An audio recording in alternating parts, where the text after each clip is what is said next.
വായനാ പക്ഷാചരണത്തിന്റെ ഭാഗമായി കൊടകര ഗ്രാമപഞ്ചായത്ത് കേന്ദ്ര ഗ്രന്ഥശാല വനിതാവേദിയുടെ ആഭിമുഖ്യത്തിൽ പെൺവായന എന്ന വിഷയത്തിൽ ക്ലാസ് സംഘടിപ്പിച്ചു. സാംസ്കാരിക പ്രവർത്തകയായ ഡോക്ടർ പ്രമീള നന്ദകുമാർ ക്ലാസിന് നേതൃത്വം നൽകി. ക്ലാസിന് ശേഷം പ്രശസ്ത കഥാപ്രസംഗ കലാകാരൻ വി സാംബശിവൻ അനുസ്മരണവും നടന്നു. ഇതിന്റെ ഭാഗമായി മഹാകവി ജി ശങ്കരക്കുറുപ്പിന്റെ ചന്ദനക്കട്ടിൽ എന്ന കവിതയുടെ കഥാപ്രസംഗ രൂപം CV രാജേശ്വരി വേദിയിൽ അവതരിപ്പിച്ചു. വനിതാവേദി ചെയർപേഴ്സൺ സുമിത മുകുന്ദൻ അധ്യക്ഷത വഹിച്ച ചടങ്ങിൽ convener K Rajalakshmi, K Sukumaran, Sadasivan Kuruvath, PK Ammini, Parvathi എന്നിവർ സംസാരിച്ചു.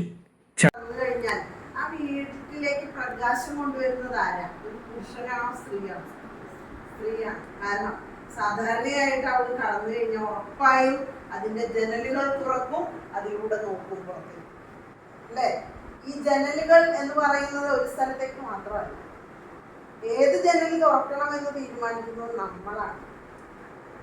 കാരണം അതിലൂടെ കാണുന്ന കാഴ്ചകൾ വേറെ. ഈ കാഴ്ചകളാണ്.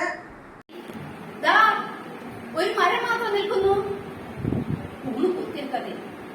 അരുവിയിൽ ചെന്നൂടൻ കൈകൾ കഴുകി